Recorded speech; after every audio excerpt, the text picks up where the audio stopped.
இப்போ பஸ்ஸுக்குள்ள பாத்தீங்கன்னா இதான் வந்து டிஃபரன்சியல் போகும்போது புஷ்னு சவுண்ட் கேட்கும்ல, அது இந்த இதுல இருந்து தான் வரும். வணக்கம், நம்ம இன்னைக்கு எங்க இருக்கோம்னு பாத்தீங்கன்னா பார்த்தாலே தெரியும், பஸ்ஸுக்கு அடியில் தான் இருக்கும். பஸ்ஸுக்கு அடியில எதுக்கு இருக்குன்னு பாத்தீங்கன்னா, இந்த பஸ்ல வந்து ஒரு சின்ன வேலை. என்ன வேலைன்னு பாத்தீங்கன்னா, சைலன்சர்ல இந்த இது வந்து ஓட்ட விழுந்துட்டு அதனால ரொம்ப சவுண்ட் கேக்குது அப்படின்னு சொல்றாங்க. அதனால புது சைலன்சர் வாங்கி வச்சிருக்கு. இந்த சைலன்சரை வந்து நம்ம இப்ப வந்து மாட்ட போறோம். அதை மாட்ட போறது ஆள் யாருன்னு தெரியுமா? இவரு தான். அவரு உங்க பேர் என்ன? பால் கணேஷ். இவரு தான் எக்ஸ்பீரியன்ஸ் ஆன ஆளு இந்த மாதிரி மேட்டர் எல்லாம். சரி, ஓகே, இதை வந்து எப்படி மாட்டலாம் அப்படின்னு ஐடியா கேட்போம். இதை வந்து எப்படி மாட்ட போறீங்க கேட்போம். இந்த சைலன்சரை இதுல எப்படி மாட்ட போறீங்க? ஒரு சிம்பிள் மெத்தட் தான். தூக்கி பிடிச்சிட்டு இதுல மார்க் பண்ணி 2 இடத்துல மார்க் பண்ணிட்டு இதை கட் பண்ணி தூரம் எடுத்துட்டு இதை கட் பண்ணி எடுக்கணும். இதை கட் பண்ணி தூரம் எடுத்துட்டு மாத்திட்டு ஓகே, ரிட்டன் இதை தூக்கி இதை வெல்டிங் பண்ணிட்டு இதுல சுத்தி வெல்டிங் அடிச்சிட்டு ஓகே, அங்க போன அளவுக்கு எடுத்துட்டு அதையும் கட் பண்ணிட்டு மாதிரி சிம்பிளா தூக்கி இதை தூக்கி இதுல ஃபிட் பண்ணிட்டோம்னா ஒர்க் முடிஞ்சு. சரி, ஓகே, இவ்வளவுதான் மேட்ரு. நம்ம இப்ப இதோட ப்ராசஸ் தான் நம்ம எடுத்து வந்து பார்க்க போறோம். வாங்க வீடியோக்குள்ள போலாம். வந்து தெரியாது, உள்ள மெக்கானிசமும் நிறைய பேத்துக்கு தெரியாது. ஸோ அதனால தான் இந்த வீடியோ வந்து நான் எடுத்தேன். மோஸ்ட்டாக வந்து பஸ்ஸுக்கெல்லாம் வந்து பார்த்தீங்கன்னா மெயின் ப்ராப்ளம் வந்து இந்த சைலன்சர் வந்து ஓட்ட விழுந்துடும்.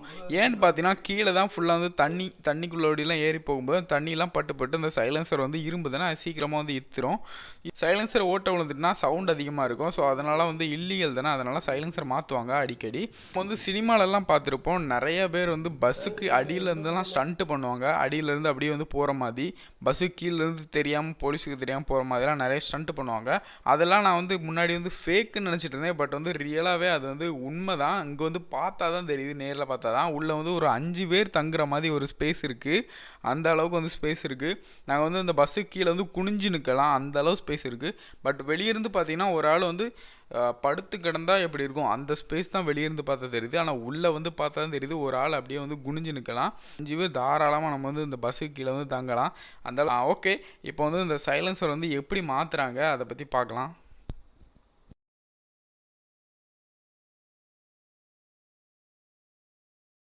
இப்போ பார்த்தீங்கன்னா இந்த சைலன்சரை கழட்டுறதுக்கு வந்து இந்த பிடி நட்டை வந்து நம்ம கலத்தணும். இந்த சைலன்சர் அந்த ராடு தான் பிடிச்சிட்டு இருக்கு.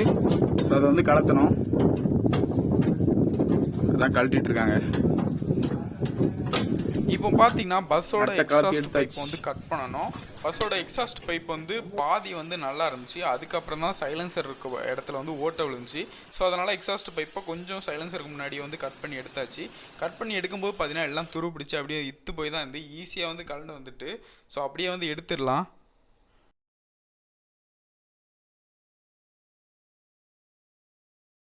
இப்போ பஸ்ஸுக்குள்ள பாத்தீங்கன்னா இதான் வந்து டிஃபரன்சியல் பக்கத்துல 2 ஏதோ உருள மாதிரி இருக்கு. இது என்னன்னு கேட்டீங்கன்னா, இதான் வந்து ஏர் பிரேக்கா.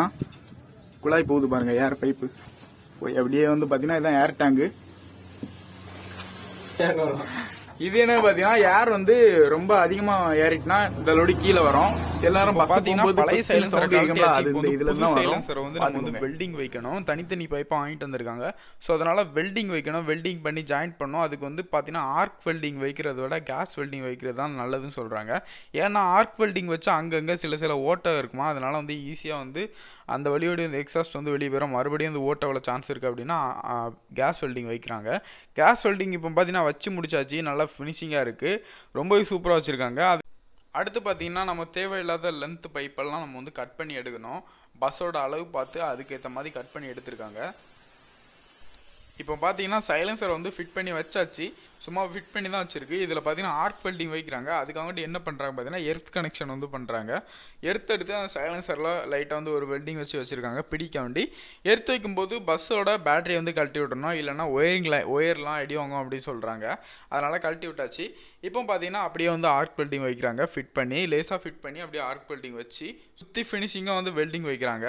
இப்போ பார்த்தீங்கன்னா வெல்டிங் வச்சு நீட்டாக வந்து எடுத்தாச்சு. சைலன்சரை வந்து கரெக்டாக வந்து ஃபிட் பண்ணியாச்சு. கிளாம்பில் எல்லாம் வெல்டிங் வச்சு லாஸ்ட்டில் வந்து ஃபைனல் டச் என்னன்னு பார்த்தீங்கன்னா இதோட பெண்ட் பைப் வந்து அப்படியே வந்து வெளியே போகும்ல எக்ஸாஸ்ட்டு.